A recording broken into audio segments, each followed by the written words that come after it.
In June 1942, the most decisive naval battle of the Second World War was fought between the United States of America and the Japanese Empire.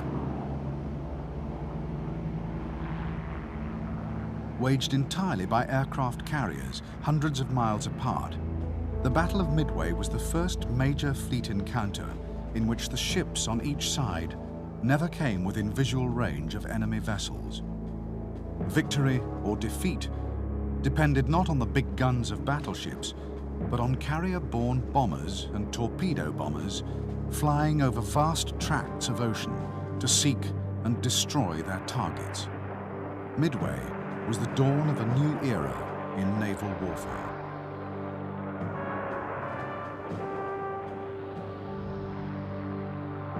For Japan, the Battle of Midway was intended to be the linchpin of a great campaign to extend the frontiers of the empire far into the Pacific.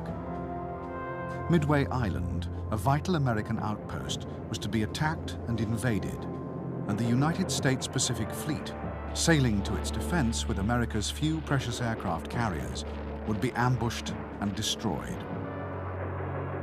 If the remnants of American naval power were finally broken, Japanese mastery of the Pacific could never again be challenged. In fact, in the Battle of Midway, the Japanese carrier fleet, the mightiest in existence, was utterly destroyed, and Japan suffered her greatest defeat for over 300 years. At Midway, Japan, at the height of her military power, lost not only a major naval engagement, but in a single day doomed the Japanese Empire to ruin and defeat.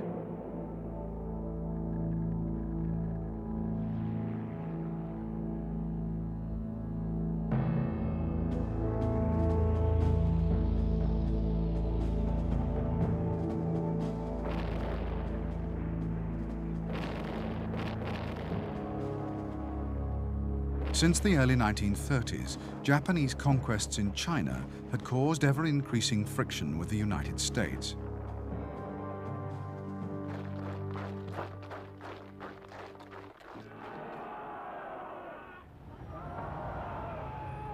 From mid-1940, the Americans had banned exports of arms, scrap iron, and other strategic materials to the Japanese Empire. Then, in July 1941, America led an international oil embargo and froze all Japanese overseas assets. The effect was devastating.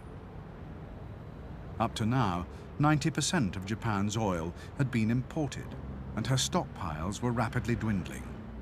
With time running out, a fateful decision was taken by the Japanese leadership: to invade and conquer neighboring territories rich in oil and other raw materials. First, a major obstacle would have to be eliminated: the American Pacific Fleet, anchored at Hawaii.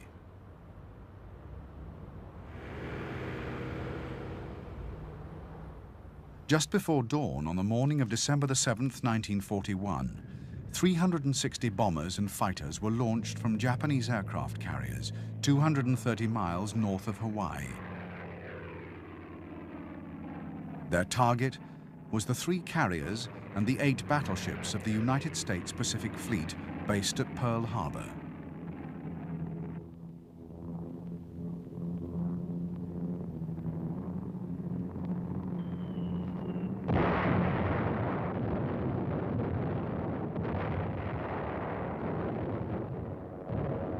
Within 2 hours, 18 American warships, including 6 battleships, were sunk, and 90 more vessels were damaged by bombs or torpedoes. Almost 200 planes were destroyed on the ground, and over 3,500 US personnel killed or wounded. The Japanese lost only 29 aircraft. It was a stunning victory. Shortly after noon the next day, the United States declared war on the Japanese Empire.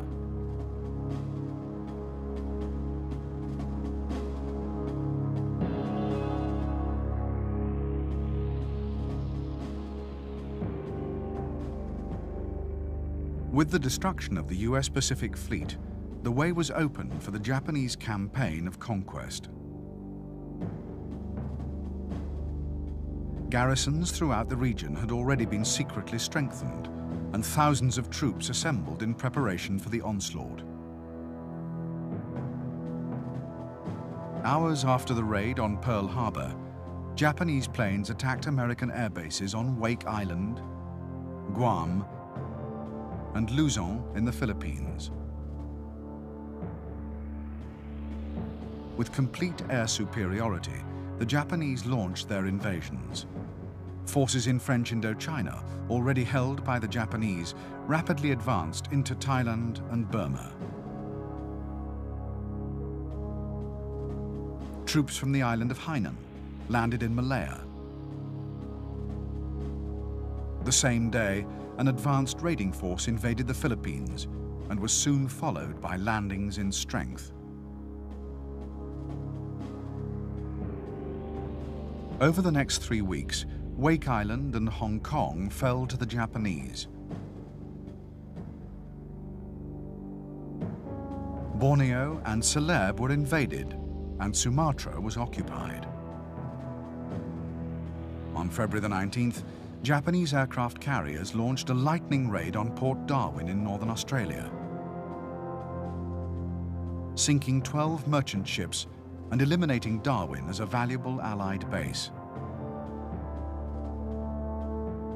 Early March saw the climax of the Japanese expansion, the inevitable occupation of Java. In a little over 3 months, Japan had conquered a quarter of the Pacific Ocean.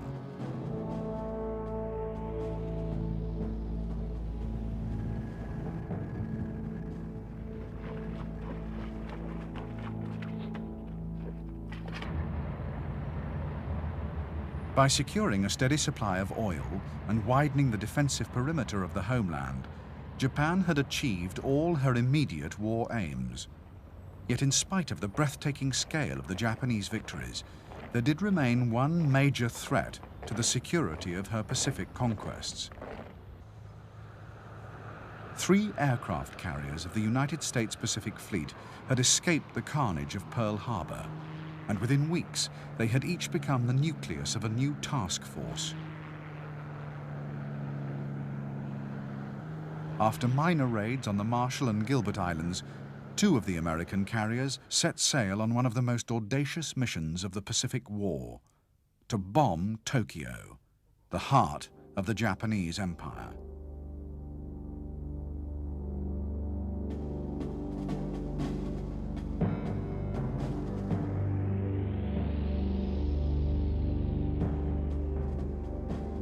Early in April 1942, the aircraft carrier Hornet headed west from the US naval base at Alameda in California to rendezvous with sister ship Enterprise sailing from Pearl Harbor.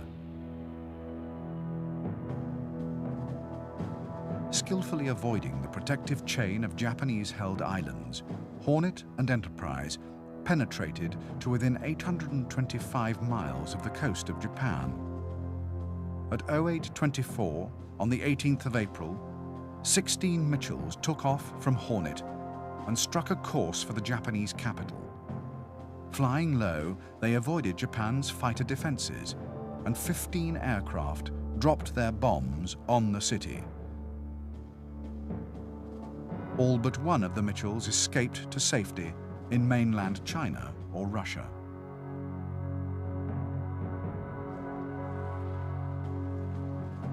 In the wake of the attack that became known after its commander as the Doolittle Raid, there was consternation amongst Japanese military leaders. Although the raid had caused only minor material damage, it had struck an immense blow to Japan's national pride. The need to protect the emperor was at the very core of the armed forces' being, and an agony of shame swept through the high command.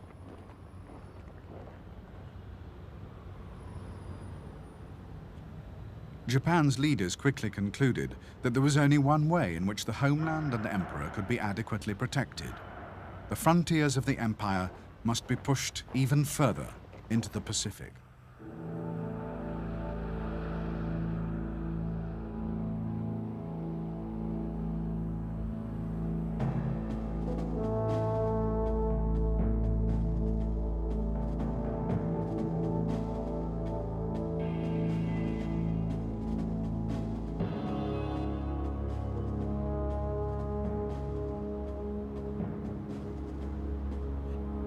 In October 1941, General Hideki Tojo had been appointed Prime Minister of Imperial Japan. As Army Chief of Staff, Tojo's greatest ambition was to see a successful conclusion to the Japanese campaign in China, and he was convinced that the only possible way of achieving this was to win a sharp victory over the Western powers.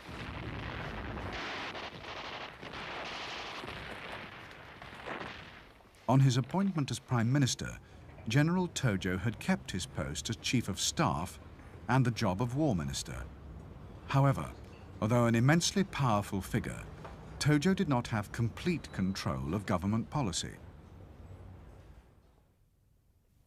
In a cabinet in which all the armed forces were represented, he could count only on the support of the army, and most decisions were ultimately a compromise between army and navy.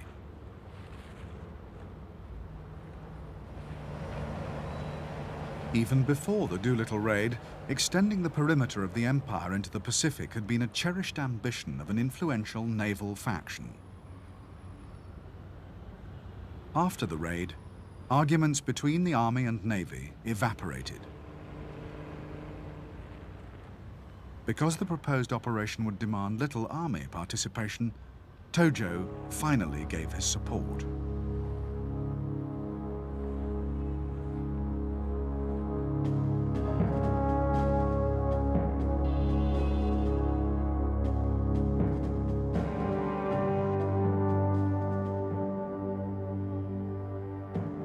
Franklin Delano Roosevelt had been elected President of the United States in 1932. Deeply opposed to the general mood of isolationism, Roosevelt believed that America should play an active role on the world stage. Even before the outbreak of war in Europe, Roosevelt had warned of the dangers posed by Nazi Germany's ambitions. After the German conquest of the continent in 1940, Roosevelt, in spite of domestic opposition, increasingly supported Britain in her struggle for survival.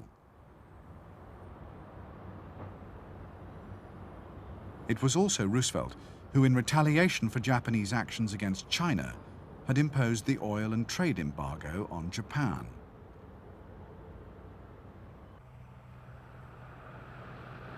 As a former Assistant Secretary to the Navy, and now as its Commander-in-Chief, Roosevelt took a special interest in the service. He chose his own flag and staff officers and was so determined that the Navy should be run by the best man for the job that he even selected a member of the opposition Republican Party, Frank Knox, to head the Navy Department. Under Roosevelt and Knox, the naval budget steadily rose. Even after Pearl Harbor, Roosevelt believed, contrary to the wishes of the American public, that the war in Europe should be given priority over actions in the Pacific. He understood that enormous resources would be needed to push back the tide of Japanese conquests, and until the full might of American industry could be brought to bear, the United States would have to concentrate on holding the line.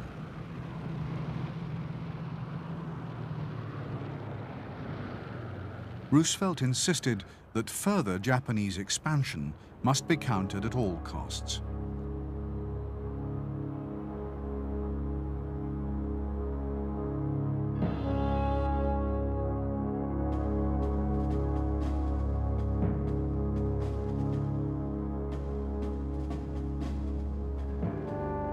The extension of the Japanese defensive perimeter in the Pacific, although logistically complex, was expected by the Imperial High Command to pose few real problems. On the islands to be invaded, enemy forces were weak, and at sea, it seemed there was little to fear from the Americans or the British. The Japanese Navy, the driving force behind the plan, was supremely confident.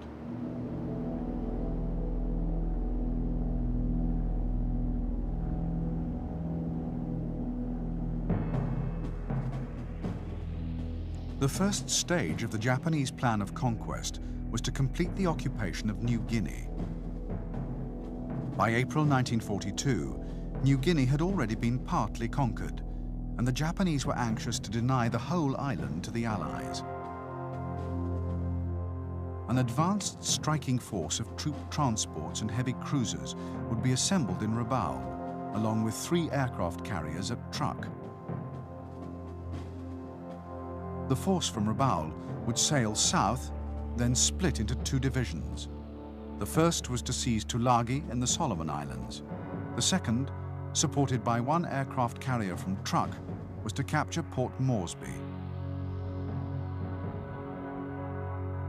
The remaining 2 carriers would enter the Coral Sea and engage any enemy found there.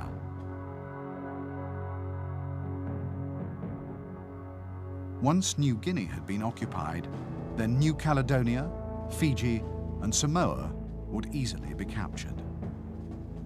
To extend the Japanese line in the north, 3 islands of the Aleutian chain, Attu, Kiska, and Adak, would be added to the list of conquests.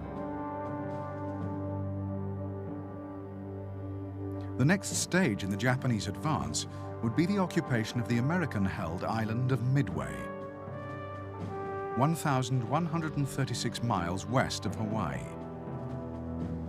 The capture of Midway would win for the Empire an airstrip within striking distance of the American naval base at Pearl Harbor.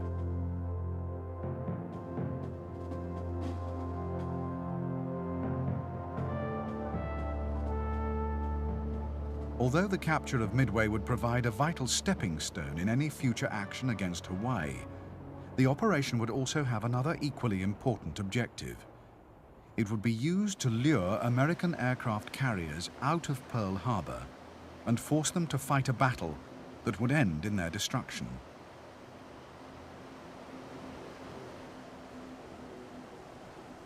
The plan to capture Midway and defeat the American carrier fleet was a complex and intricate combination of invasion, diversionary action, and ambush.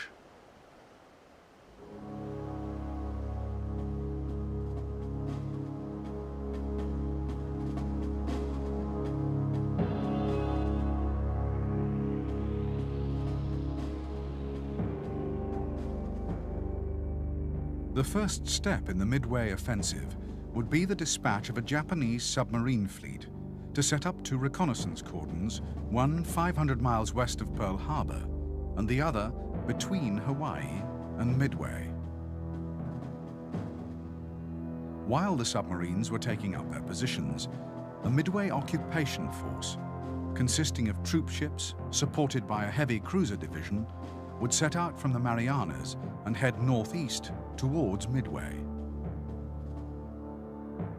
To destroy Midway's defenses and ambush the American carrier fleet, a carrier strike force was assembled, made up of 4 aircraft carriers, supported by battleships, heavy cruisers, and a powerful destroyer screen.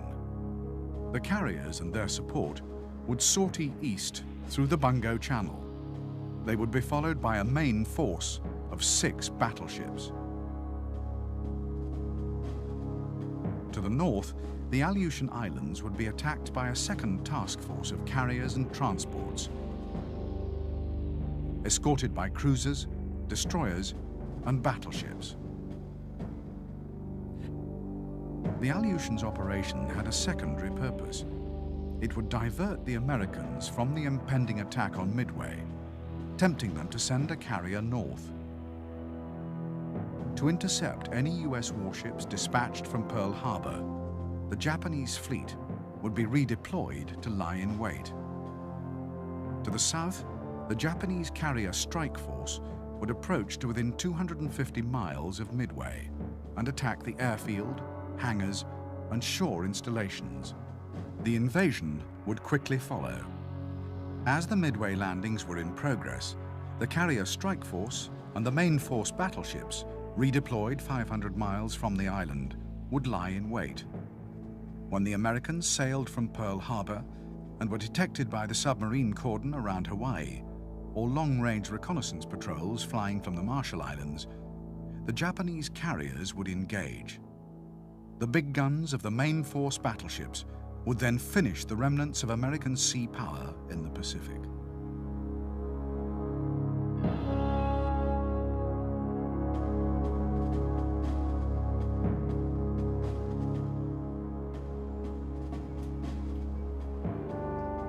By the spring of 1942, the Japanese Navy code JN-25 had been partly broken by US naval intelligence.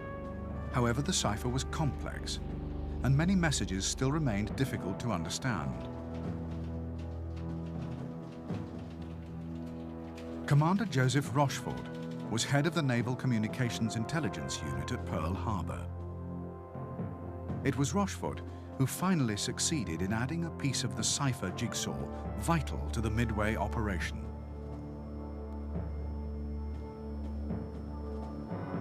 By early May, from partially decoded Japanese messages, Rochefort was sure a big attack was planned for Midway.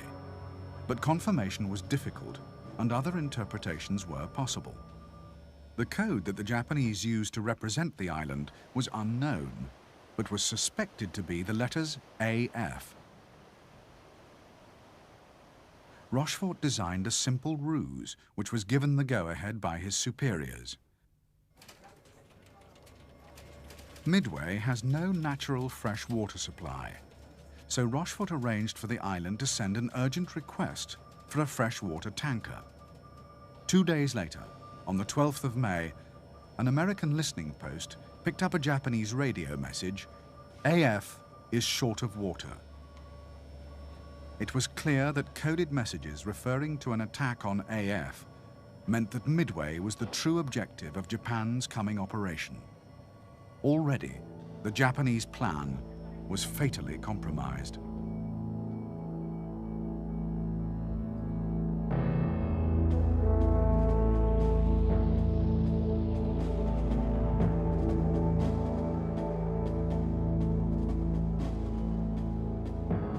Although the Americans would be heavily outnumbered in the coming battle, thanks to the codebreakers at Pearl Harbor, they could at least now estimate the probable date of the attack to within a few days, somewhere between the 4th and the 8th of June. Knowing that the Japanese invasion of the Aleutians was merely a feint, the Pacific Fleet could afford to concentrate its strongest naval force in the Midway area. Furthermore, because they knew that Japanese aircraft carriers would be lying in wait, the Americans could ignore the actual invasion force and go all out for the enemy carriers.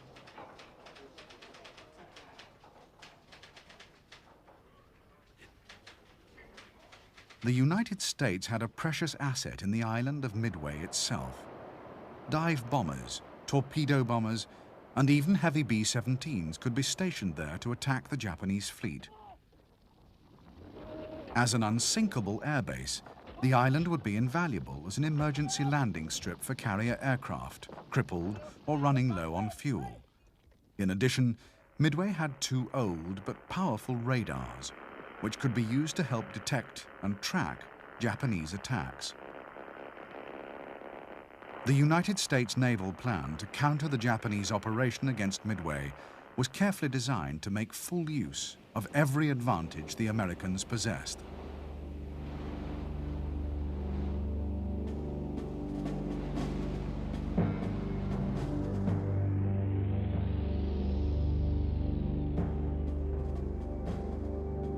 The American defense of Midway would hinge on the ability of 2 carrier task forces to find and destroy the Japanese fleet. Task Force 16, based around the carriers Enterprise and Hornet, would be first to sail from Pearl Harbor.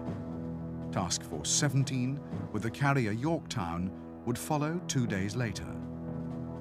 The 3 carriers would rendezvous at Point Luck, 325 miles northeast of Midway. As the Japanese carrier strike force approached the area, the problem for the Americans would be finding it. The radar on American carriers had a range of only 150 miles, and if the carrier's own reconnaissance patrols failed to make contact, then the fleet would have to rely on long-range aircraft based on Midway Island. Midway's reconnaissance Catalinas would fly 700 miles out to sea in search of the Japanese. If the enemy fleet was discovered, then the Catalinas would track it until it was within range of the Midway radar station. Midway radar would then keep the pursuing American carriers fully informed. An all-out attack of land and carrier-based aircraft could then be accurately vectored in to destroy the Japanese strike force.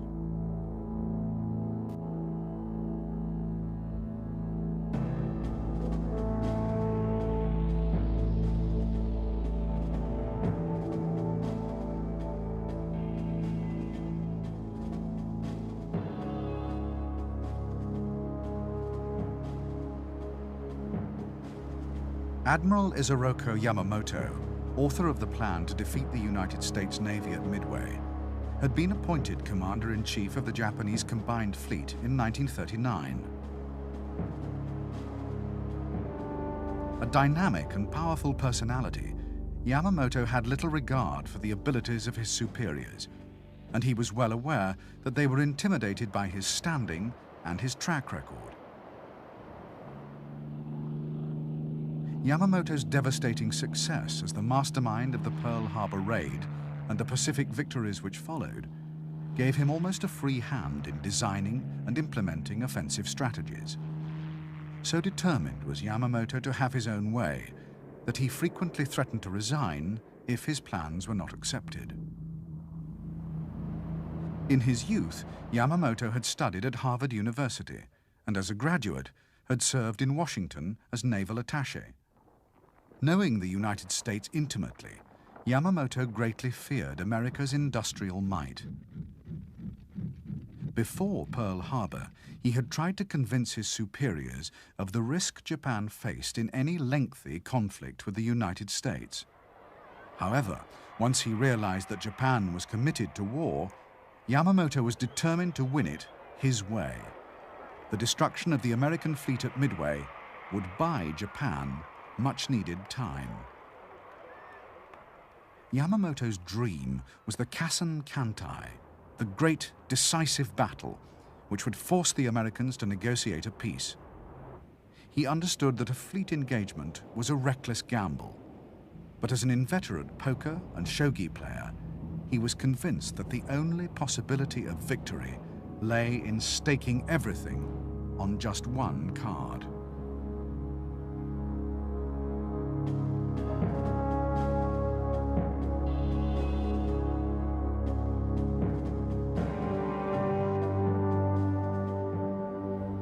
Admiral Chester Nimitz, a gifted strategist and organizer, had been appointed Commander-in-Chief of the U.S. Pacific Fleet on the 31st of December 1941, immediately after the Japanese raid on Pearl Harbor.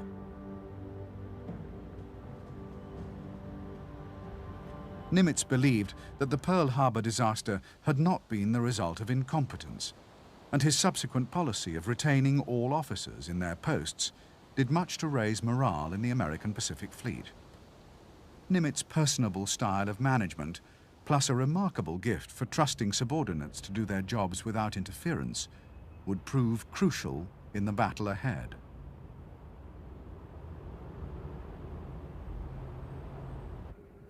After Pearl Harbor, it was Chester Nimitz who had realized that the era of the big gun battleship was over, and that the striking power of America's Navy would in future be built around the aircraft carrier.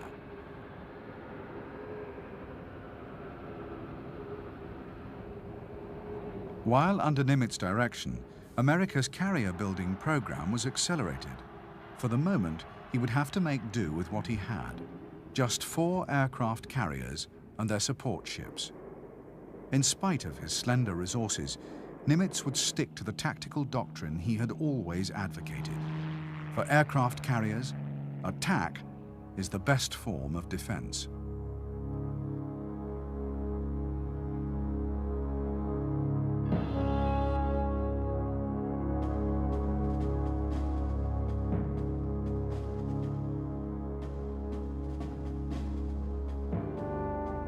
To the Japanese Navy, the outcome of the forthcoming battle was never in doubt. So far, the war had yielded an unbroken string of successes, and the certainty of victory was shared by all ranks.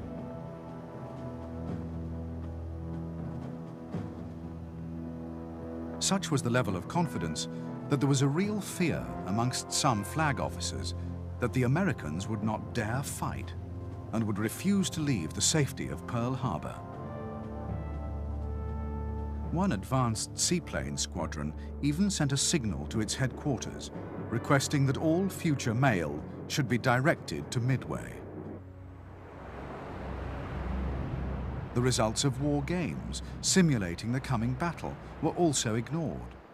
When one such game resulted in the intervention of American bombers from Midway Island and the sinking of 2 Japanese carriers, the outcome was deemed unacceptable and was overruled by the umpire. For the massive undertaking that would expand the Japanese Empire and destroy the US Navy in the Pacific, Japan could muster almost its entire combined fleet. All 9 of the fleet's battleships, along with 11 carriers, would take part in the coming operations. Of these, 4 carriers would eventually participate in the Battle of Midway.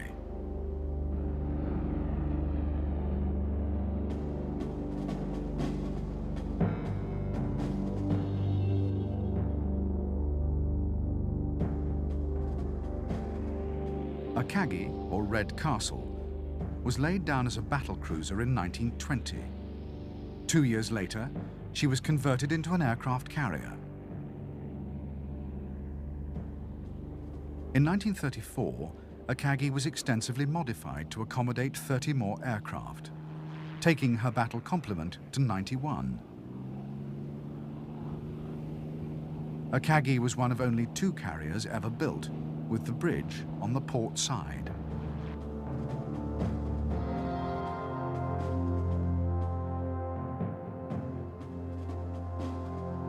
Kaga, or Increased Joy, was originally laid down as a battleship, but in 1924, work began to convert her to a carrier. She was completed in March 1928. Later, Kaga's triple deck was replaced by a much lengthened single deck in a major refit. Her aircraft capacity was raised from 60 to 90.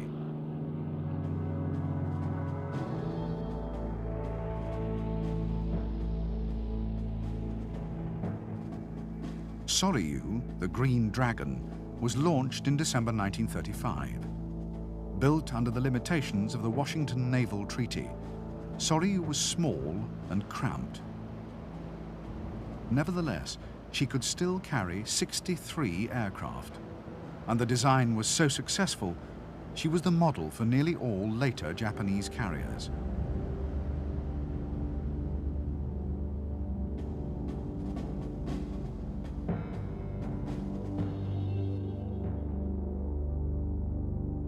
Hiryu, the Flying Dragon, like Akagi, had her bridge on the port side. Because of the universal tendency of pilots to veer left in an emergency, the design caused many more landing accidents. Hiryu was, however, very much more seaworthy than her predecessors. Her complement of aircraft was 63.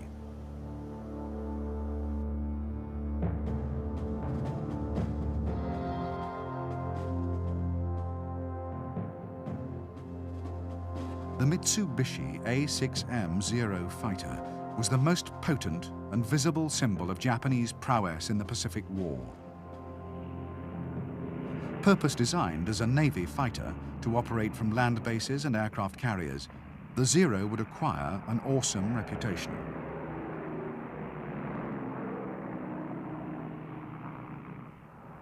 The Zero had a remarkably clean airframe and was very light in weight. The result was high speed and excellent fuel economy. However, these advantages were achieved at the expense of pilot protection. The Zero had no armor and no self-sealing fuel tanks. More Zeros would be built than any other type of Japanese aircraft.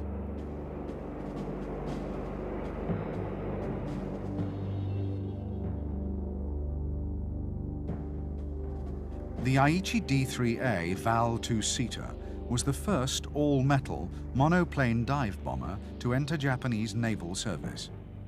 In the hands of experts, the Val was a formidable weapon, realizing an 80% strike accuracy during the early Japanese conquests. The Val was so strongly built and so highly maneuverable that even with a fixed, spatted undercarriage, it could become a highly effective fighter once it had dropped its bombs.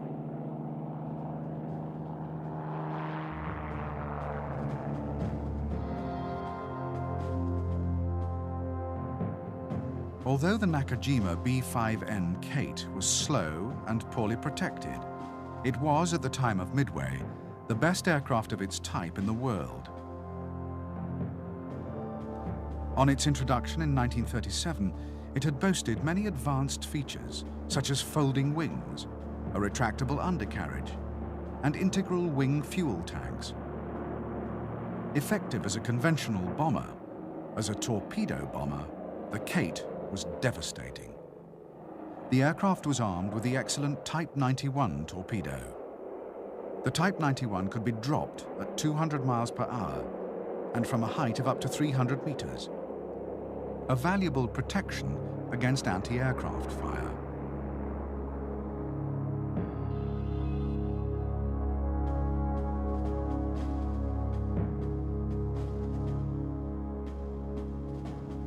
The naval pilots preparing for New Guinea and Midway operations were seasoned veterans of the attack on Pearl Harbor. They had gone on to fly combat missions in the Pacific and Indian Oceans. For Japanese pilots, the intervals between combat operations were entirely taken up by training. The motto was train hard, fight easy. Japanese determination to achieve the highest standards in Navy flying had not come without a price. Pilot training was lengthy and expensive. Only 100 naval pilots graduated each year from the training schools, far too few to cope with the incessant demands placed on Japanese carrier forces. Since the start of the war, there had been no leave for Navy aircrew.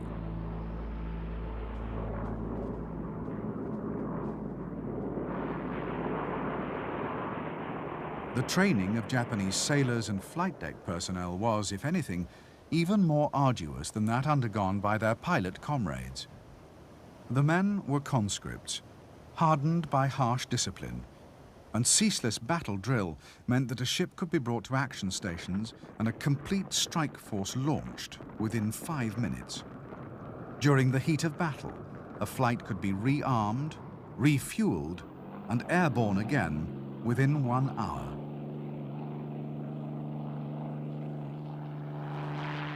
Although the combat readiness of Japanese sailors and airmen was unsurpassed, there was an underlying weakness in the Navy's preparation for the coming operations. Before Pearl Harbor, aircrew had been able to practice 4 bomb runs a day, and dive bombers had been expected to score 80% hit rates or better. There had also been extensive fleet maneuvers. Now, with the fuel shortages that had triggered the war worse than ever, maneuvers and bombing practice were restricted. At Midway, the consequences for the Imperial Navy would be nothing short of catastrophic.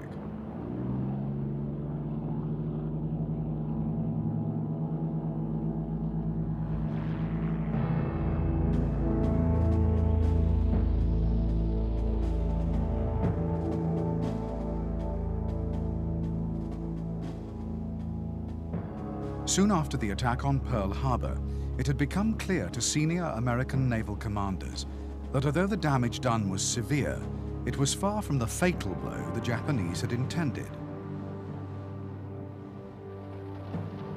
The Pacific Fleet's priceless aircraft carriers had escaped.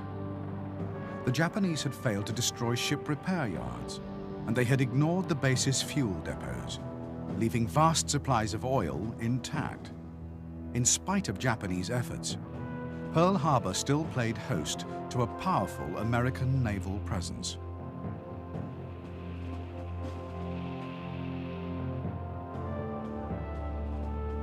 Hawaii was the base for the United States' 3 Pacific Fleet carriers, plus a 4th, transferred from the Atlantic Fleet.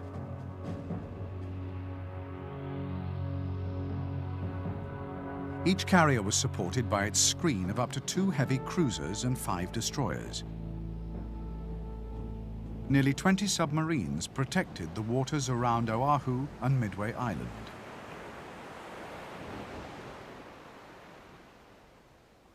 Because Admiral Nimitz was convinced that the overwhelming superiority of the Japanese Navy ruled out anything but a hit-and-run attack, the slow Pacific Fleet battleships would play no part in the coming operation.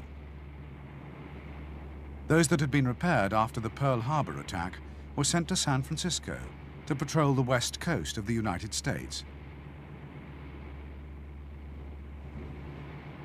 Everything would now depend on the speed and long-range hitting power of American aircraft carriers.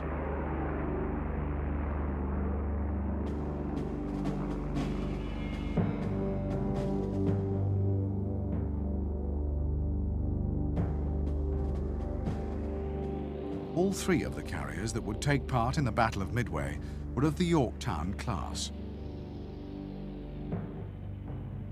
Commissioned by October 1941, the ships were Yorktown, Hornet, and Enterprise.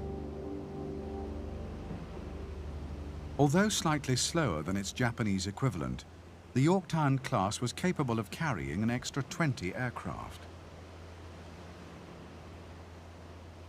Yorktown carriers were notable for their advanced damage control systems. To minimize the risk of fire, aviation gas fuel lines could be filled with carbon dioxide when an enemy attack was imminent.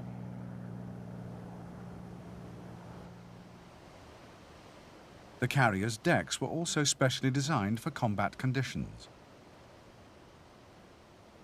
The flight deck was unarmored and constructed with 6-inch planks of teak, more easily repaired than metal, and less likely to cause severe splinter wounds to crewmen.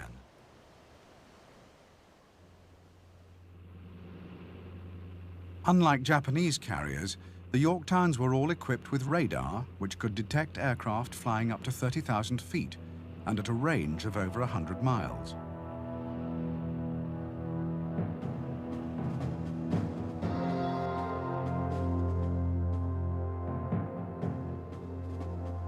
Although the Lexington would not take part in the Midway battle, she would play a vital role in a preliminary action, the Battle of the Coral Sea.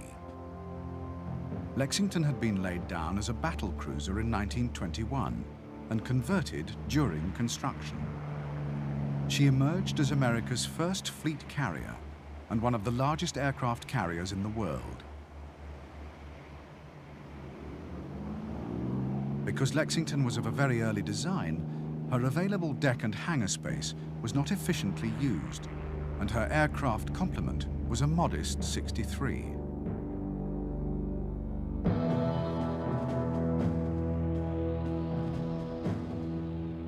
Originally designed as a biplane carrier fighter, the Grumman Wildcat had been replanned on the drawing board as a mid-wing monoplane.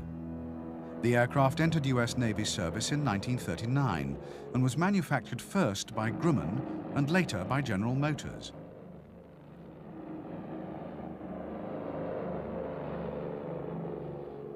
Powered by a Wright Cyclone 9-cylinder radial engine, the Wildcat was slower than its opposite number, the Zero.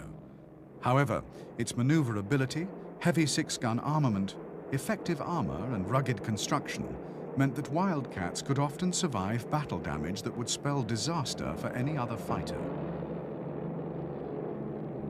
Nearly 8,000 Wildcats would see service in World War II.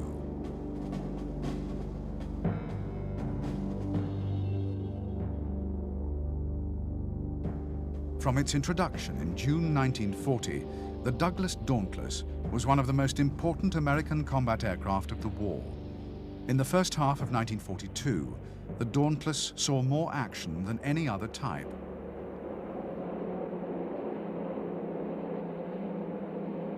The Dauntless was a dive bomber with heavy armor, a bulletproof windscreen, and self-sealing fuel tanks. It was powered by a 9-cylinder Wright Cyclone radial engine. Because of its great stability in flight, the aircraft was known affectionately to its pilots as the Barge. When it first entered service with the US Navy, the Dauntless was the best carrier-based dive bomber in the world. The aircraft would be responsible for sinking more Japanese shipping than any other Allied weapon, and at Midway would account for all Japanese ship losses.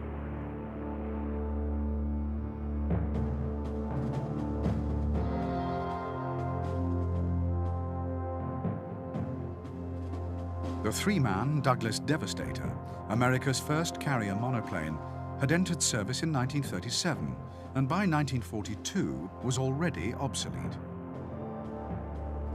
It was slow, lightly armed, and had a poor rate of climb. At Midway, Devastators would suffer appalling losses, and the battle would be the aircraft's last major action of the war.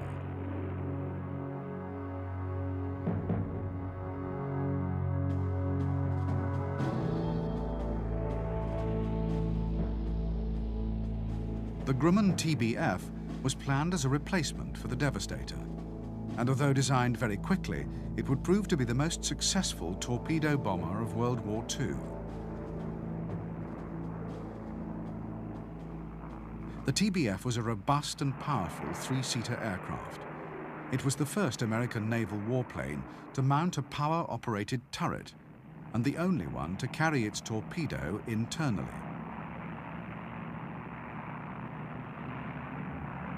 The TBF entered service early in 1942, but only 6 were available for the Battle of Midway. All were stationed on Midway Island. It would be the TBF's first combat action, and in memory of the men lost during the battle, the aircraft would afterwards be renamed the Avenger.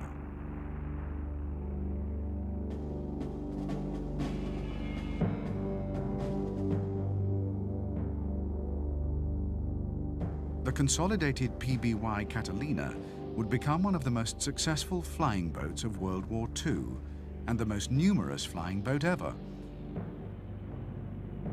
The Catalina was unique as the first flying boat to feature cantilever wings which needed no supporting spars.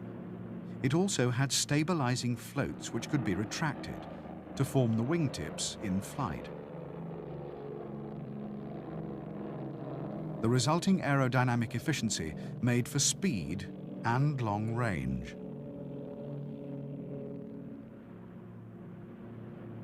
After the first 4 marks of PBY flying boat, the aircraft was fitted with retractable tricycle landing gear to give it an amphibious capability. Although able to carry a heavy bomb load, in the Battle of Midway, it would be the long-range reconnaissance capability of the Catalina that would prove invaluable to the Americans.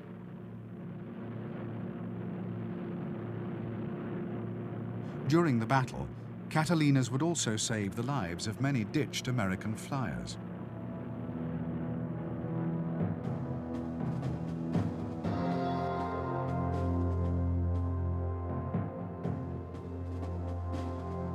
The B-17, a 4-engined heavy bomber, had first entered service with the United States Army in June 1939. Although the aircraft would win fame as a strategic bomber, for political reasons the original specification was for a long-range anti-shipping weapon, the role it would in fact play in the Battle of Midway.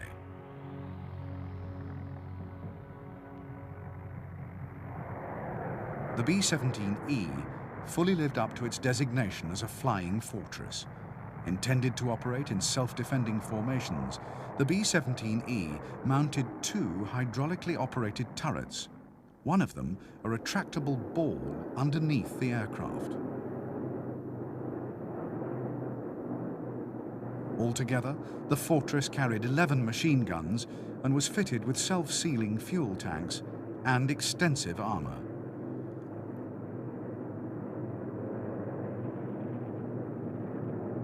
For such a large and powerful aircraft, the B-17 had a low wing loading and even with heavy combat damage, was more likely to get its crew home than any other comparable aircraft.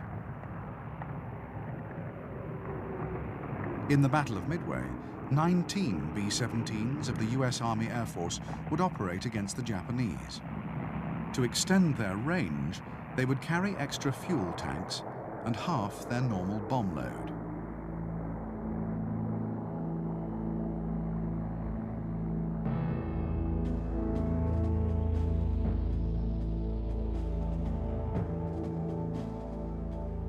The Japanese attack on Pearl Harbor had united the American people at a single stroke. Military and civilians alike shared a bitter resolve to see the Japanese totally defeated. Across the country, hundreds of thousands flocked to the recruitment centers.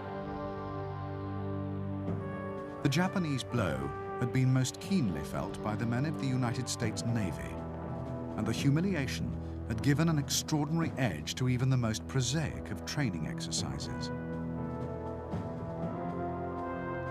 Unlike the Japanese, whose trainee naval pilots were an elite, selected at 14 years of age, the Americans recruited from a much wider segment of the population. In the United States, there were far more suitably educated recruits with the right mental and physical qualities for a carrier pilot. On America's entry into the war, the training schools were easily expanded without any appreciable fall-off in quality. After 3 months of elementary flying instruction, the aspiring naval pilot spent another 3 months in basic Navy training. Periods at 2 more flight schools followed, and only the best were then selected for training as carrier pilots.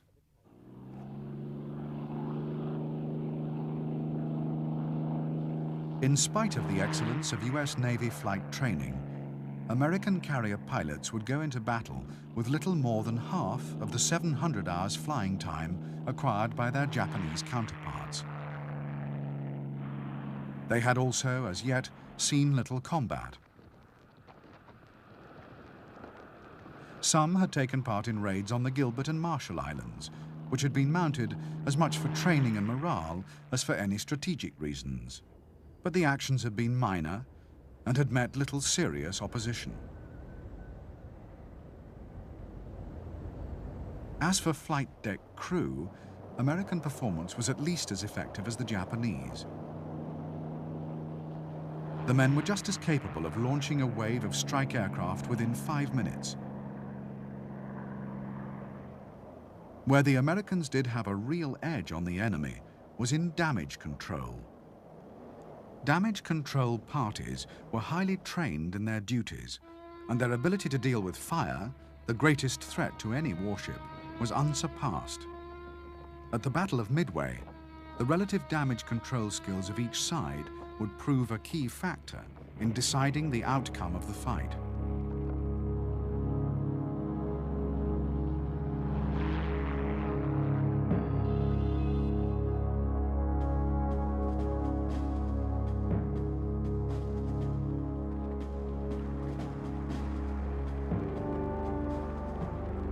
By late April 1942, preparations for the Japanese campaign were well underway. Naval facilities at the port of Rabaul had been greatly expanded, and thousands of troops had been assembled, ready for the conquest of New Guinea and Tulagi.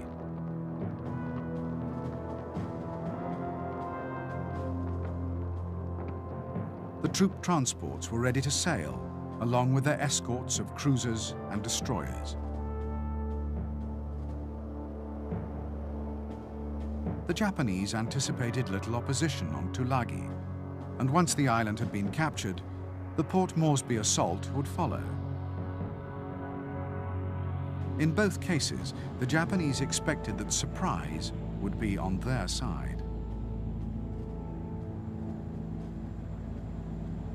As the 3 Japanese aircraft carriers which had assembled at Truk prepared to carry out their orders, one to escort the Port Moresby invasion force and the other two to take up stations in the Coral Sea, the Americans acted decisively. A task force, based around the carriers Yorktown and Lexington, was sent racing to intercept the Japanese. On May the 1st, south of the Solomon Islands, the carriers rendezvoused with a powerful force of Australian cruisers. The stage was set for the Battle of the Coral Sea, the first clash in an epic confrontation that would change the course of the Pacific War.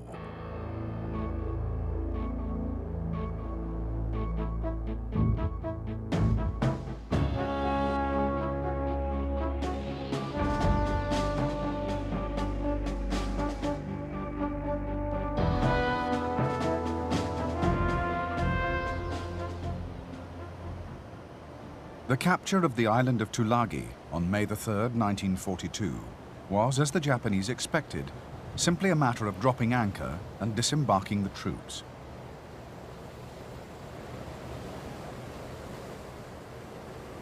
Tulagi's tiny garrison of Australians had already been evacuated.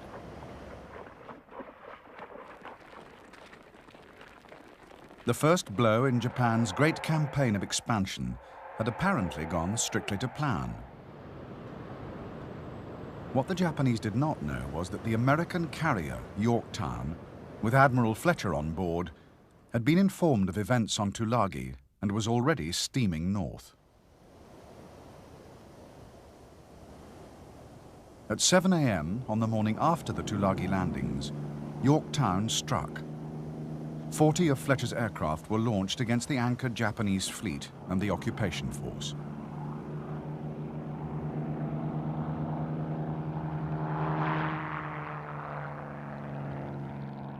In a little over an hour, the American bombers and torpedo bombers had sunk or damaged a destroyer, 3 minesweepers, a number of landing craft, and several seaplanes.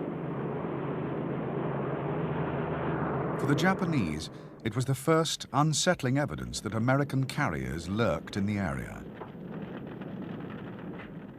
On only the second day of operations, events were already taking an ominous turn.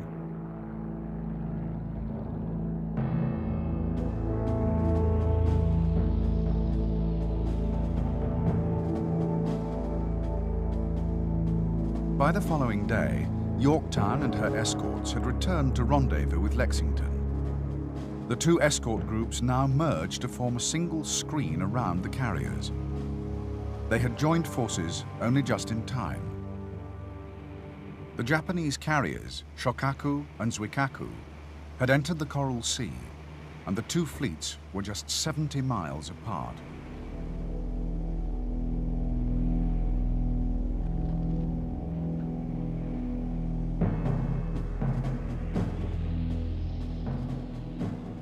On the morning of May the 7th, the American carrier task force with Lexington and Yorktown was cruising on a northwesterly course.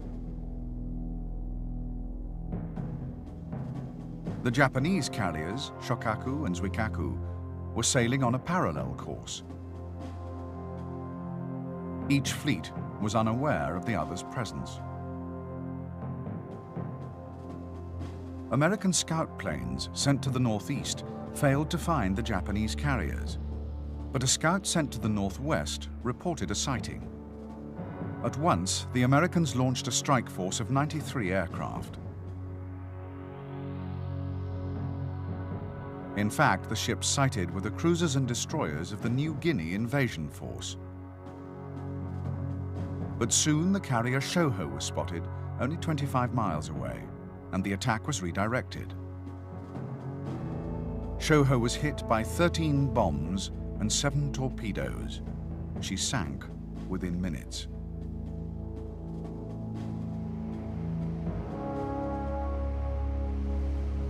For the Imperial Navy, the loss of Shoho was deeply traumatic.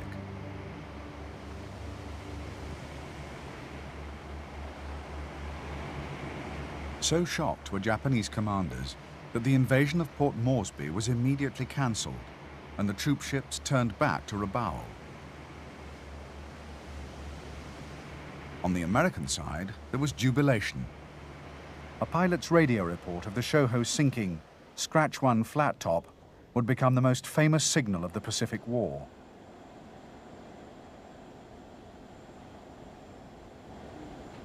After the sinking of the Shoho, Admiral Fletcher did not immediately launch another strike against the Japanese invasion fleet.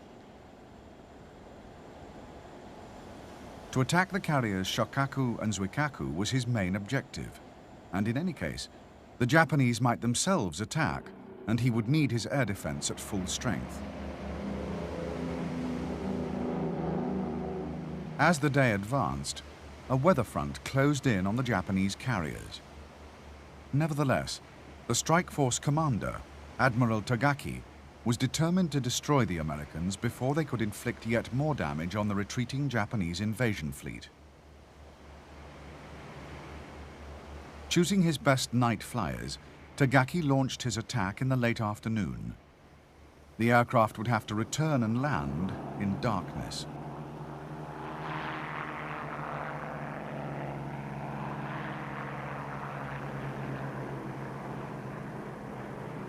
The Japanese raiders, in spite of the poor weather, passed close to the American carrier group. The Americans, with the benefit of radar, easily detected the enemy formations and vectored their fighters to intercept.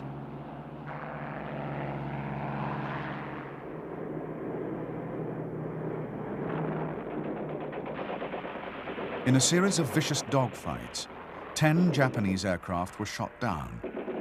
11 more would crash after the mission, trying to land in darkness. For the Japanese, the raid was a fiasco.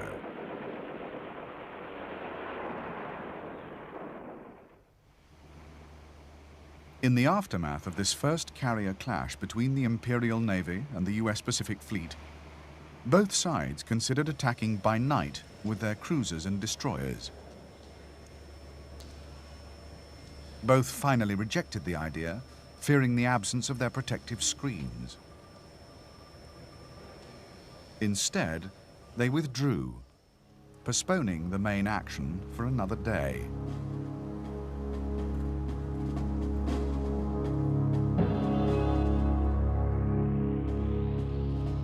On the morning of May the 8th, the American and Japanese fleets were more than 100 miles apart. The Japanese had the benefit of low cloud cover, while the Americans were exposed under clear blue skies. At 0600, both sides launched their reconnaissance aircraft, and within 2 hours, each fleet had discovered the other. On the American side, Yorktown and Lexington launched 70 bombers and torpedo bombers and 6 fighters. At almost the same time, Shokaku and Zuikaku launched 50 attack aircraft and 20 fighters. Although the Japanese carriers were close together, Zuikaku was hidden by cloud, and it was Shokaku who fell victim to the Americans. She was hit by 3 bombs and so badly damaged that she would later be unable to recover her aircraft. Most would be forced to ditch in the sea.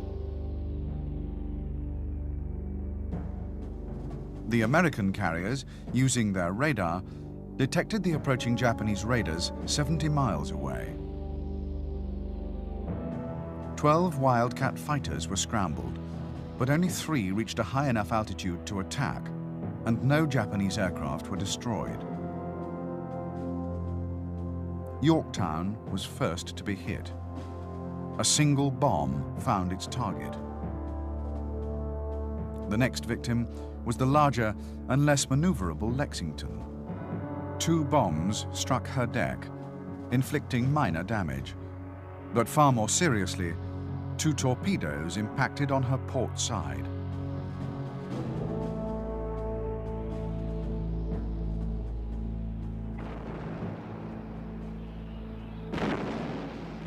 Even after the Japanese bombs and torpedoes had struck, Lexington continued to fight.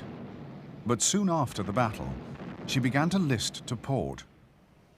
By pumping oil from one side of the carrier to the other, the crew managed to right the vessel, and she was soon capable of maintaining 24 knots. It looked as if Lexington might still be able to reach home under her own steam. However, at 14:45, an explosion ripped through the carrier, and soon fires were raging out of control. The order was given to abandon ship, and after her crew had been taken off, a destroyer was detailed to sink the blazing hulk with torpedoes.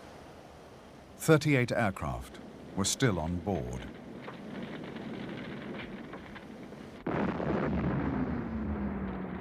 The destruction of Lexington meant that the Battle of the Coral Sea was a tactical victory for the Japanese. The light carrier Shoho had been exchanged for the far more formidable Lexington. However, the Imperial Navy had been far more badly damaged than it seemed. The carrier Shokaku was out of action, and Zuikaku's aircrew had been slaughtered. As a result, neither carrier would be able to participate in the decisive battle soon to be fought at Midway.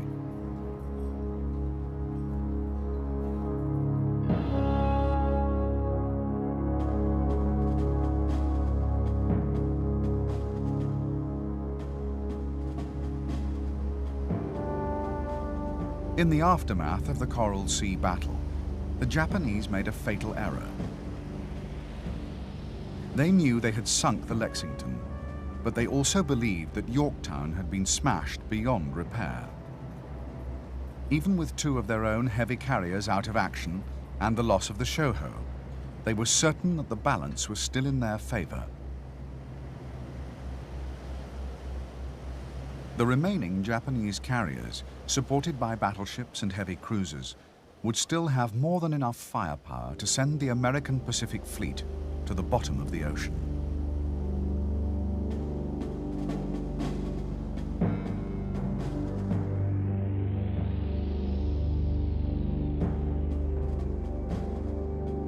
The Japanese main force for the Battle of Midway was based in Hashirajima in Japan.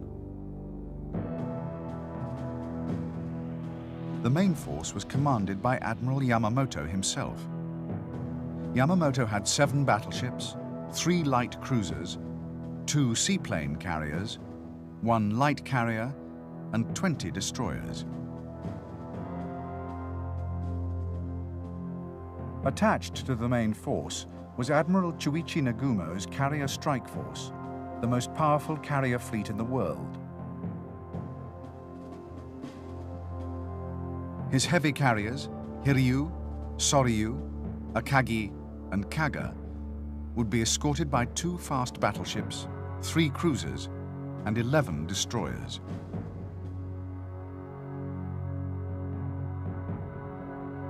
The Midway invasion force was commanded by Admiral Nobutake Kondo. Its main body was made up of 2 battleships, 4 heavy cruisers, 1 light carrier, and 7 destroyers. Subordinate to Admiral Kondo was the Midway Occupation Force, commanded by Rear Admiral Raiso Tanaka.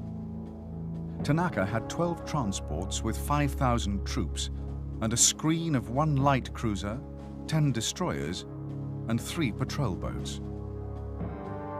At Guam in the Marianas was the Midway Support Force, under the command of Rear Admiral Takeo Kurita. Kurita had 4 heavy cruisers and 2 destroyers.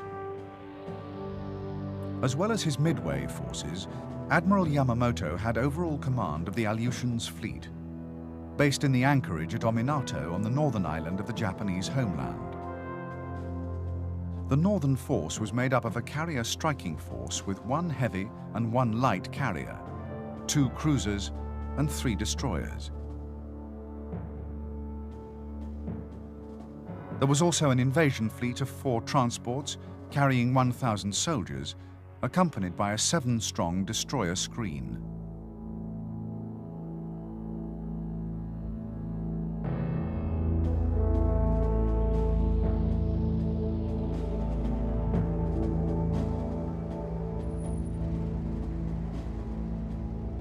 With the Lexington sunk and Yorktown badly damaged in the Coral Sea, the US Pacific Fleet had been critically weakened.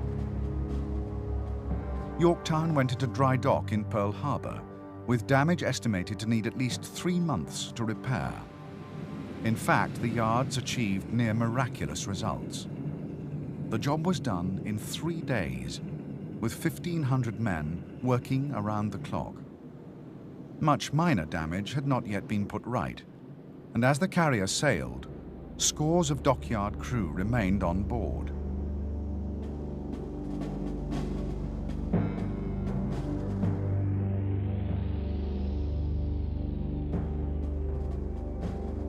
Admiral Chester Nimitz, overall commander of the US Pacific Fleet, would stay in Pearl Harbor throughout the Battle of Midway, communicating with his ships by radio.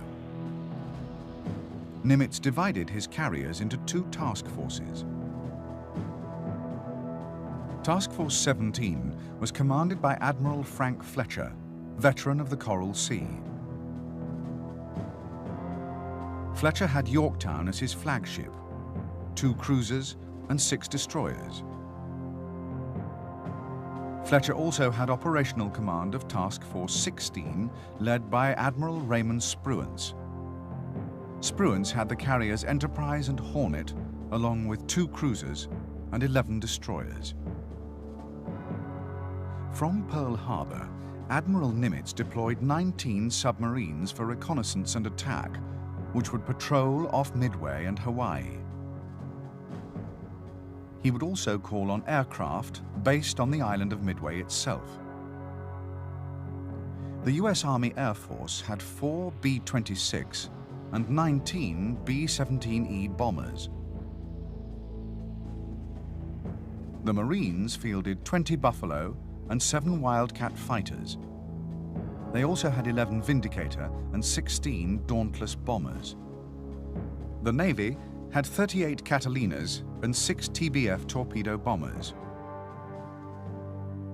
The island was also defended by the 6th Marine Defense Battalion of 3,000 men.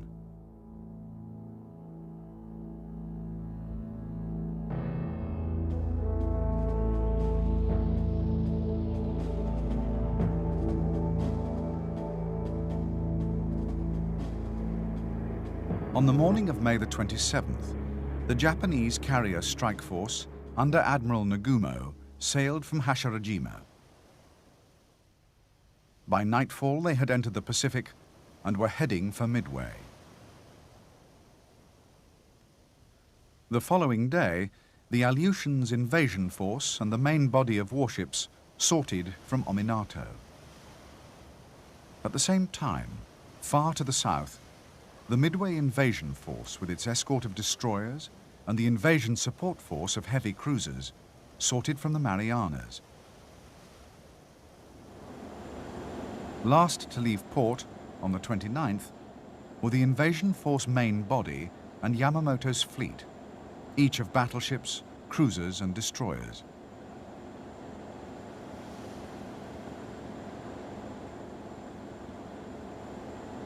Although Admiral Nimitz and his senior commanders knew that Midway was to be invaded, for security reasons, no one on the island was told that the mightiest concentration of naval power in history was bearing down upon them.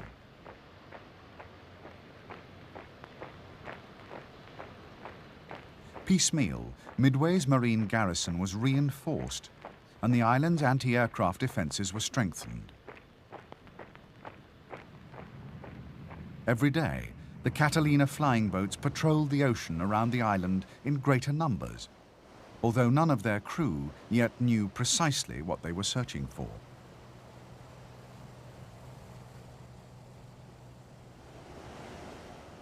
The Japanese, too, had begun their reconnaissance effort. An advanced submarine force had been at sea for many days, racing towards Hawaii.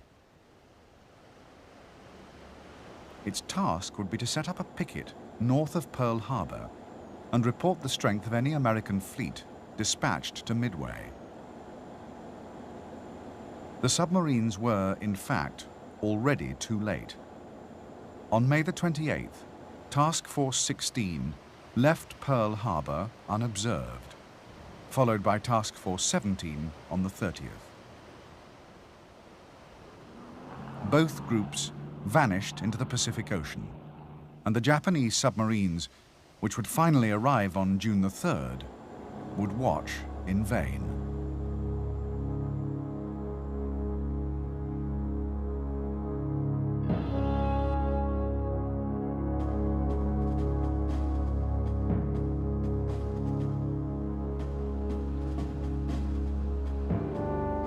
By June the 2nd, the Japanese Northern Force was ploughing its way through the North Pacific towards the Aleutians. The islands, although of immense strategic importance to the United States, were sparsely manned, the only forces of any consequence deployed at Dutch Harbor. The Americans, expecting the Japanese attack, flew repeated reconnaissance missions, but because of poor weather, failed to locate the enemy. The Japanese at first fared little better, but a second strike group did succeed in bombing Dutch Harbor.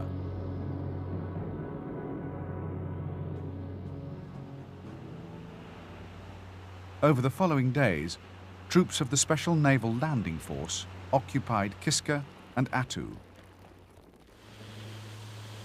Although the Aleutians operation was, in tactical terms, a complete success, and the Japanese occupation of the islands would be a thorn in the American side for some time to come, the primary objective of the invasion had failed. The Americans, instead of dispatching strong naval forces north, away from Midway, ignored the diversion. A key element in the Japanese plan failed completely.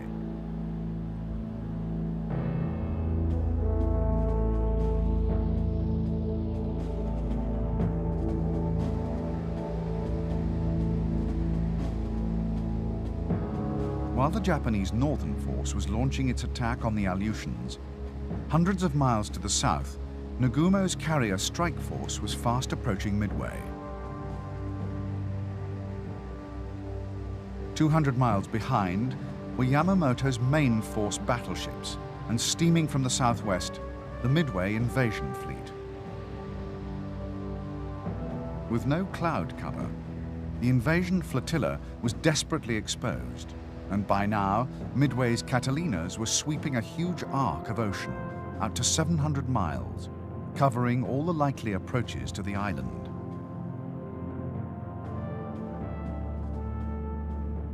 It was on June the 3rd, at 09:04, that a Catalina made the first sighting of Japanese ships off Midway. The pilot reported 2 cargo vessels. 21 minutes later, another Catalina, flown by Ensign Jack Reed, and just beyond the extreme limit of its allotted search, spotted a large formation of ships. The message dispatched to Midway read, "Sighted main body," and a few minutes later gave its bearing and range.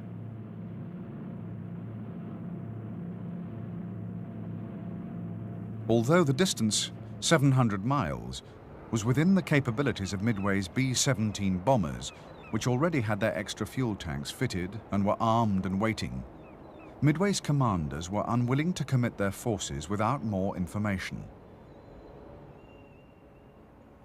It would be another 2 hours of steadily mounting tension before a radio message confirmed the sighting of a large body of Japanese warships.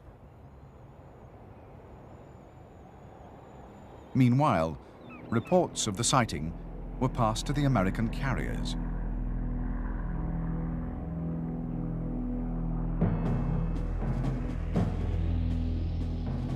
The 2 American carrier task forces were waiting 325 miles to the northeast of Midway.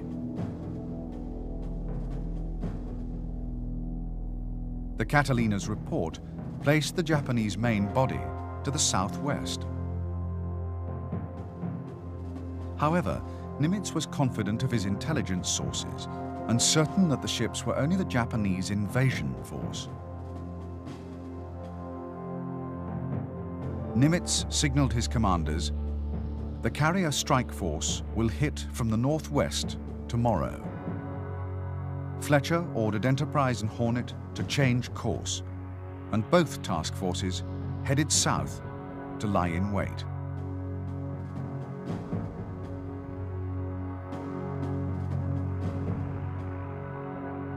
With the sighting of the Japanese invasion fleet confirmed, Midway's B-17s were finally given the order to attack. At 12:25 hours, 9 bombers lumbered down the island's runway to launch the first attack of the Battle of Midway.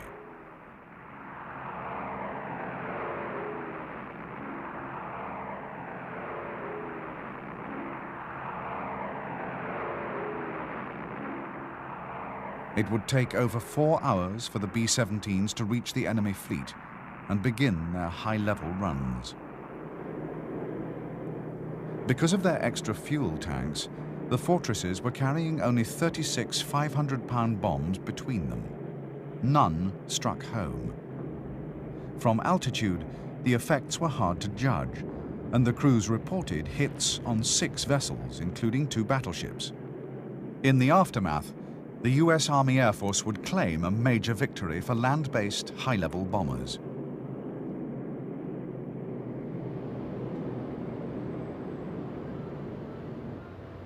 Throughout the night of June the 3rd, the atmosphere on Midway was tense but confident.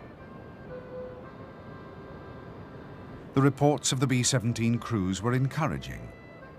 Everyone believed that at least some damage had been done to the Japanese fleet.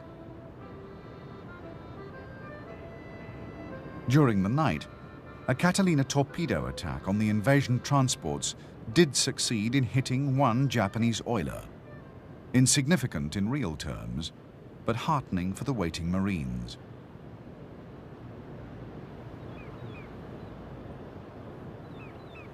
At first light, Midway's Catalinas were once more dispatched on their reconnaissance patrols.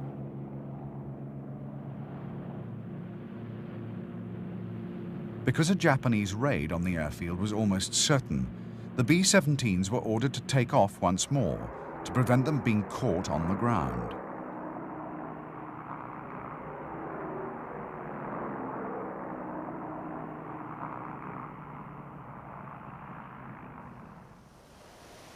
As the Japanese carrier strike force steamed at 24 knots on its final run into Midway, sailors and aircrew prepared themselves for the ordeal ahead with the traditional toasts and worship at the Shinto shrine on board every Japanese warship.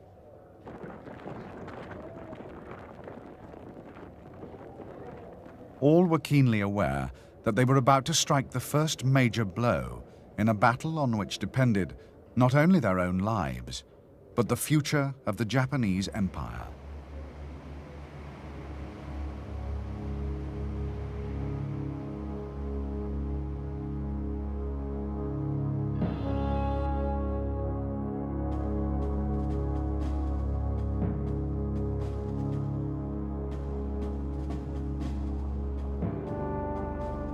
At 04:30, Admiral Nagumo turned his carriers into the wind and launched his first strike wave, 108 aircraft in all.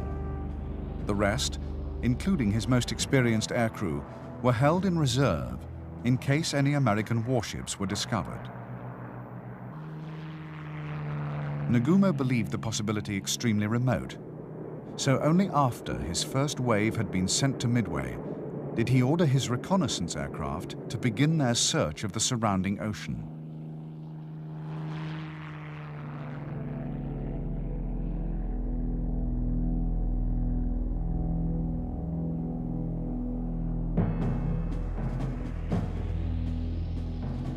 The search, mounted by the Japanese carrier strike force, was conducted by only 7 aircraft from 5 ships. Akagi and Kaga each launched 1 VAL at 04:30. Both aircraft were to search 300 miles out and could cover an area 60 miles wide. At the same time, the battleship Haruna launched 1 float plane with a range of 150 miles. The cruisers Tone and Chikuma were each to dispatch 2 float planes, but technical problems delayed Tone's aircraft for up to half an hour, and one of Chikuma's developed engine trouble and would have to turn back. The search was dangerously incomplete.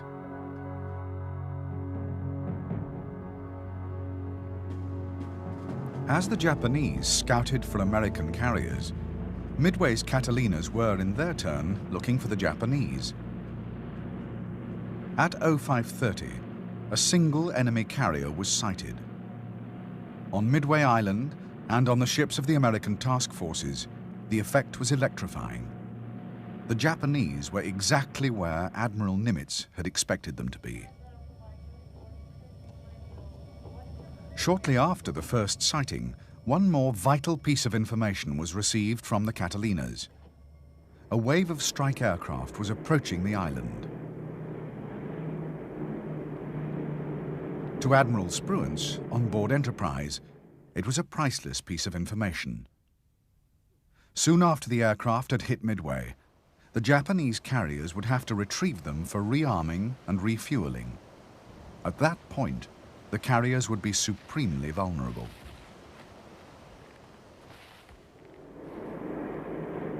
As the Japanese strike wave came within range of Midway radar, all the island's remaining aircraft were scrambled.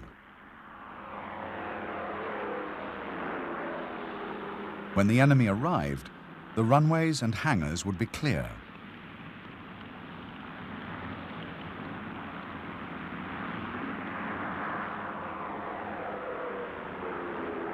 Midway's fighters would be waiting to meet them, and the island's force of bombers and torpedo bombers would already be on their way to strike back at the Japanese carriers. In spite of the valiant efforts of Midway's mostly obsolete fighters, the Japanese bombers and dive bombers broke through without having lost a single aircraft. However, as soon as the lead attackers came within range of the island's anti-aircraft guns, they were met by a hail of fire.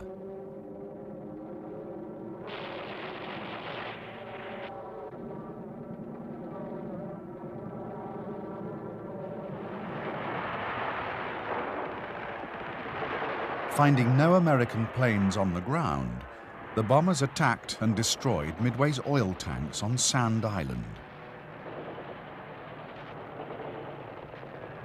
At the same time, the dive bombers targeted the airfield and hangars on Eastern Island and destroyed virtually every building in sight.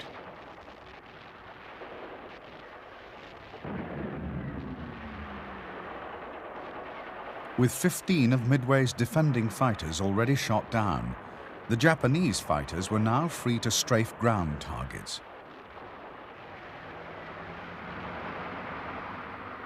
They too met a murderous hail of anti-aircraft fire. In all, 6 Japanese aircraft would fall to Midway's guns.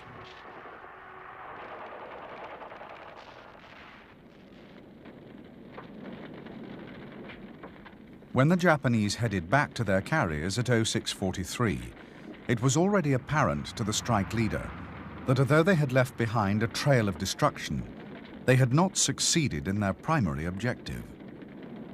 By radio, he reported that most of Midway's aircraft had escaped, and the island's runways remained largely intact. Midway's bombers were still a serious threat to the Japanese fleet. Even before the strike wave had returned to its carriers, Admiral Nagumo was ordering a second attack on the island. Only moments later, there was dramatic confirmation of the threat Midway's aircraft posed to Nagumo's carriers. 6 American TBF torpedo bombers and 4 B-26 medium bombers suddenly bore down on the Japanese carrier fleet. The screening destroyers and cruisers put up a storm of anti-aircraft fire. At the same time, 10 Zero fighters of Akagi's Combat Air Patrol swooped in to attack. The TBFs did succeed in launching at Akagi, but violent maneuvering saved the Japanese carrier. Savaged by the Zeros and by furious anti-aircraft fire, only one TBF and two B-26s survived the raid.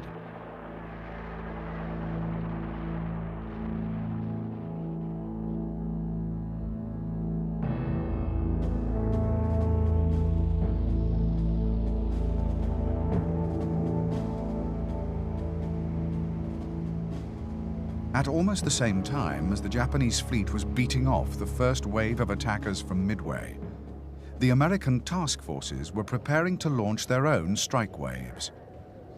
Reconnaissance had now confirmed that there were not one, but two enemy carriers in the area. Such a target was simply too good a chance to miss.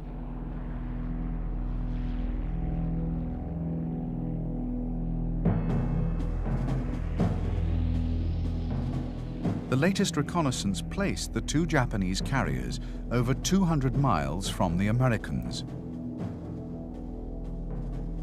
The maximum range for an airstrike was around 150 miles, so the first priority was to close the gap.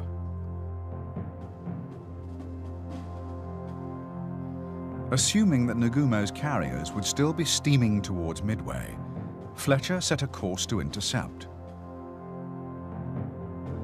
Only Spruance's Task Force 16 with Enterprise and Hornet was to be sent. Task Force 17 with Yorktown would wait to recover her scout planes and follow later.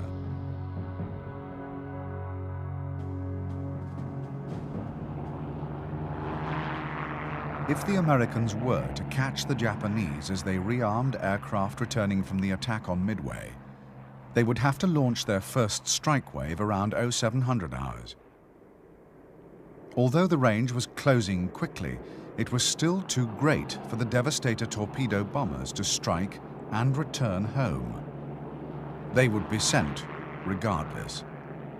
Those that survived the raid would have to ditch in the sea. Altogether, Hornet and Enterprise launched 29 Devastator torpedo bombers and 72 Dauntless dive bombers. For fighter cover, there were 20 Wildcats. Admiral Spruance was aware that only 2 of at least 4 Japanese carriers had been located, and kept 36 fighters to defend his task force from any Japanese counterattack. As the strike groups from Hornet and Enterprise set course for the enemy fleet, Yorktown, her scout planes now recovered, raced to catch up with Task Force 16. At 08:38, Admiral Fletcher launched his strike aircraft. Within half an hour, the total number of American aircraft heading for the Japanese fleet had reached 156. Even now, the Japanese were still unaware that they had been found and targeted by enemy carriers. Nagumo's men were toiling to prepare their aircraft for the second raid on Midway, and the Admiral was confident his fleet was secure. His scout planes had been out almost 2 hours and had reported no sign of an American task force. In fact, Japanese reconnaissance had been a disastrous failure.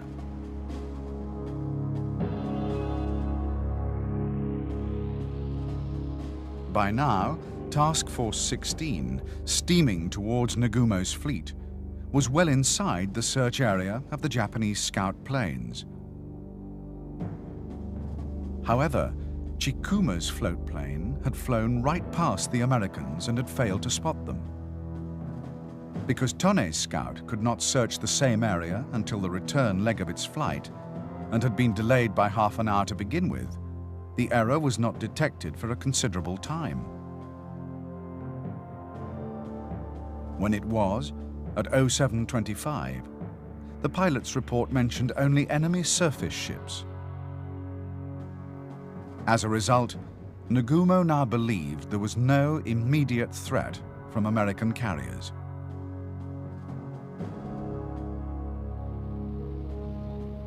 At 07:48, as the Japanese were just about to launch the second Midway strike, they themselves suddenly came under attack. It was another raid from Midway Island. First came 16 dauntless dive bombers, whose inexperienced pilots approached in a shallow glide.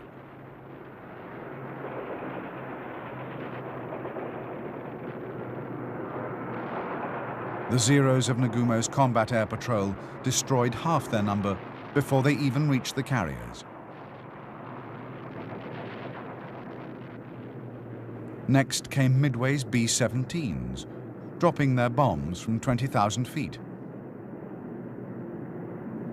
Not a single Japanese vessel was hit. Midway's marine vindicators were equally unsuccessful.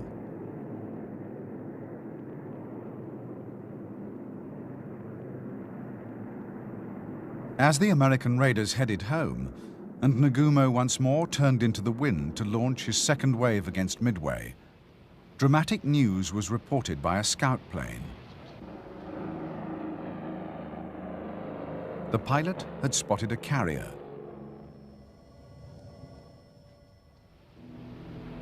For Nagumo, the revelation could not have come at a worse moment.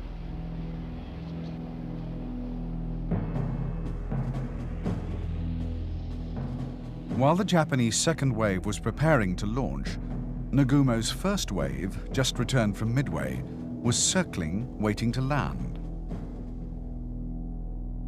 Also waiting to refuel and rearm were the fleet's Zero fighters, which had been in action protecting the carriers. If Nagumo were to launch his second wave against the reported enemy carrier, they would have to go without fighter cover. Nagumo decided to wait. He would return his second wave below decks, recover his circling aircraft for refueling, then launch a full-scale attack on the American fleet.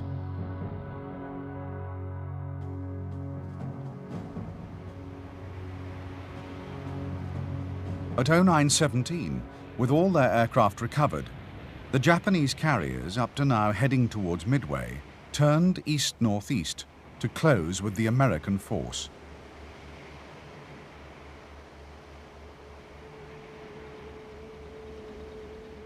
Nagumo's strike would be ready to launch at 10:30 hours.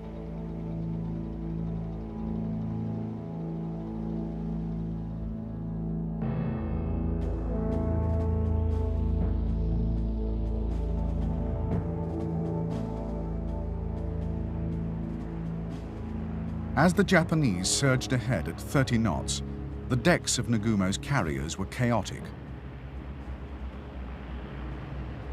Flight crew struggled frantically to refuel and rearm their aircraft. Bombs and torpedoes lay everywhere, and there was no time to follow safety procedures. And unknown to the Japanese, who had no radar, the first American torpedo bombers were only 3 minutes away.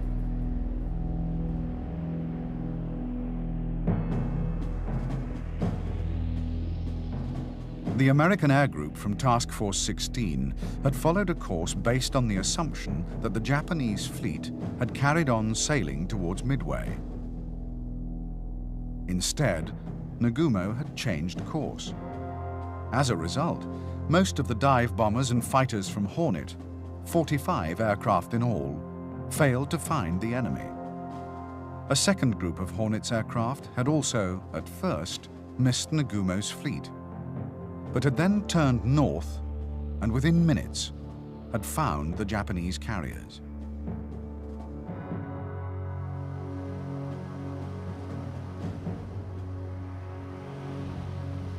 The first target for Hornet's torpedo bombers was Akagi.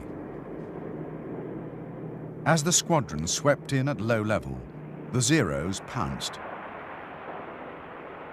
The few Americans that survived were torn apart by the fleet's anti-aircraft fire. Not one torpedo bomber and only one pilot survived.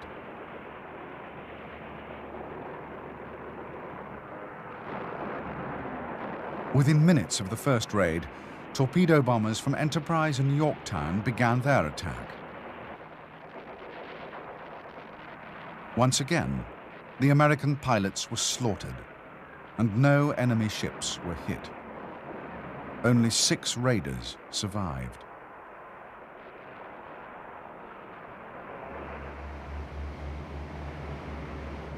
With the torpedo attacks beaten off and his fleet still unscathed, Nagumo was at last ready to send his waiting strike aircraft against the American carriers. Just as the launch signal was about to be given, American dive bombers, which had been lurking high in the clouds, pounced on the carriers. The first victim was Kaga. The time was 10:20 hours.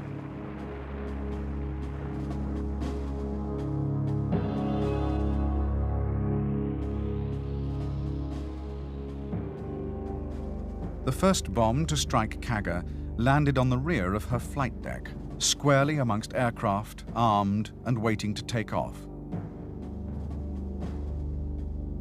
2 more hit near her forward elevator. Another exploded in the hangar below, igniting fuel and detonating bombs. Kaga was left a raging inferno within minutes, and almost everyone on her bridge was killed.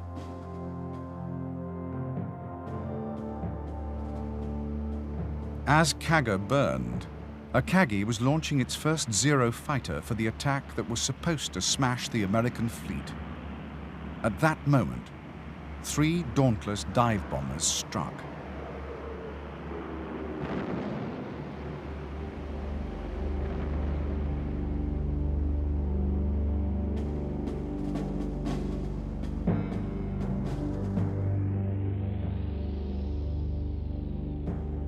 The first hit on Akagi landed near her midships lift and exploded in the hangar.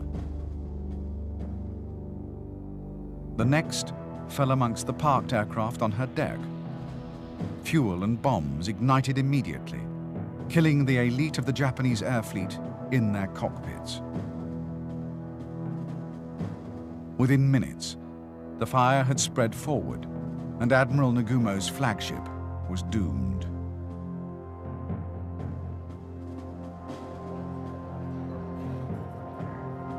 The next victim of the American dive bombers was Soryu. Just after 10:25, 3 bombs smashed into the carrier's flight deck.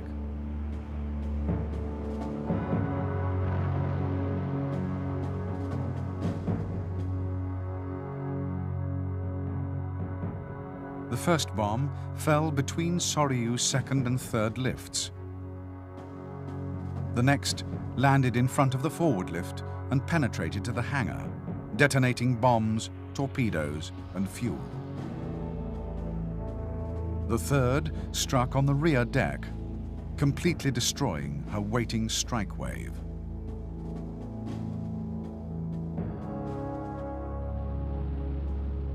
In the space of 5 minutes, the mightiest carrier fleet in existence had been shattered. Admiral Nagumo, his flagship blazing, was forced to transfer his flag to a cruiser. Of his once magnificent carrier force, only Hiryu was left, and immediately the order was given to launch her strike aircraft. There was still some hope that even now, a devastating blow could be visited on the American enemy.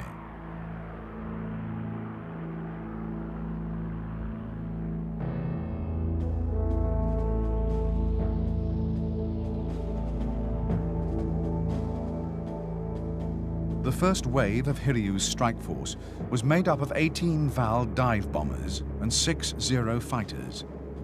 Their target was Task Force 17 and the carrier Yorktown.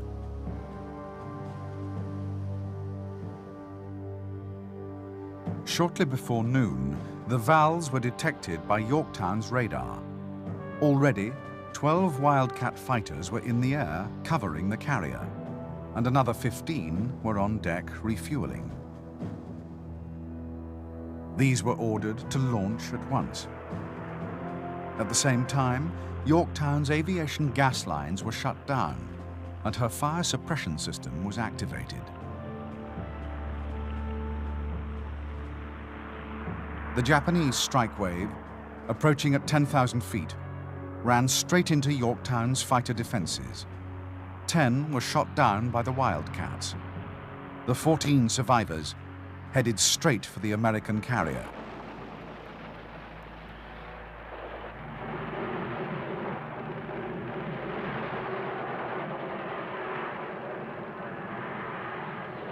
Five Vals survived the gauntlet of Wildcats and the hail of fire put up by Yorktown and her escorts. 3 bombs plunged into Fletcher's flagship.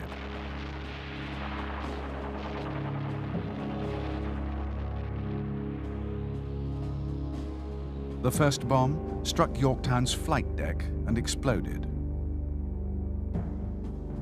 The second penetrated and burst below the funnel, damaging all but one of the ship's boilers and destroying her radar room.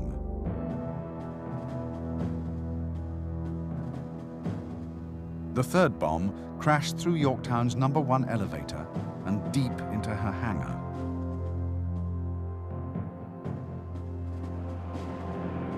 In spite of being hit by 3 bombs, so good was Yorktown's damage control that potentially catastrophic fires were quickly put out. No fuel or magazines exploded, and amazingly, Yorktown was steaming at 20 knots and able to recover and relaunch her fighters within 1 hour and 40 minutes of the attack.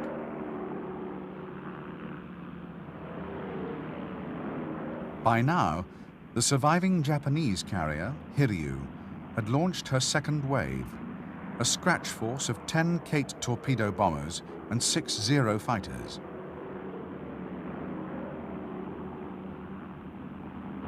Once again, American Wildcats savaged the raiders, but 9 torpedo bombers survived and swept into the attack.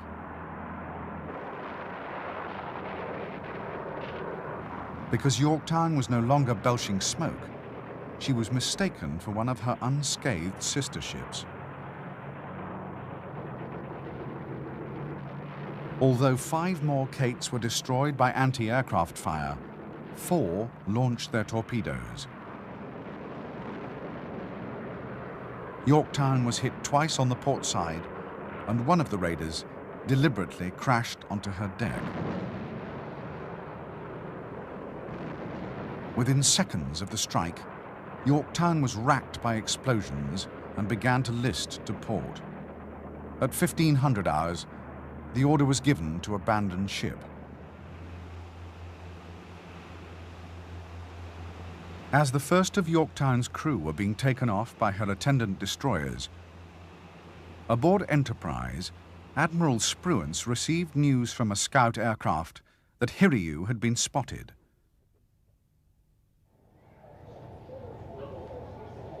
The Japanese carrier was 100 miles northwest of the dying Yorktown. At 1530, Enterprise launched 24 Dauntless dive bombers and Hornet another 16. Meanwhile, Hiryu was recovering and refueling her last remaining aircraft for a third strike against the American carriers. At 1705, the Dauntlesses, undetected by Hiryu's combat air patrol, screamed down out of the sun.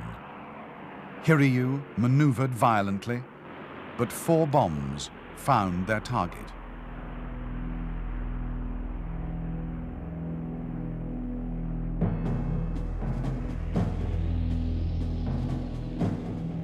The first 2 bombs to hit blew Hiryu's No. 1 lift clean off and left the whole forward deck a mass of flame. The other 2 penetrated to the hangar, where bombs and fuel exploded violently. The waiting aircraft at the rear of the flight deck blew up, killing almost all their pilots. Admiral Nagumo's last carrier was finished, and with her, Japanese domination of the skies over the Pacific.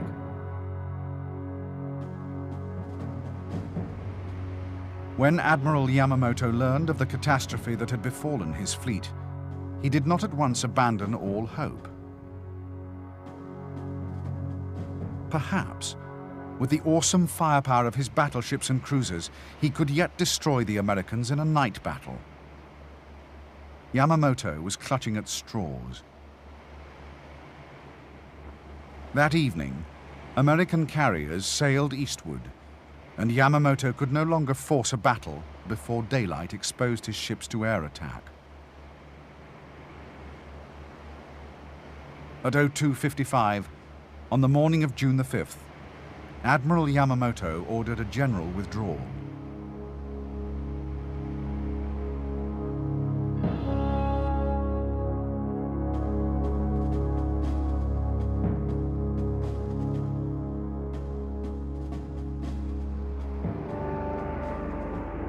On the morning of June the 6th, strike waves from Enterprise and Hornet added to the American tally of 4 Japanese carriers by sinking one cruiser and damaging another.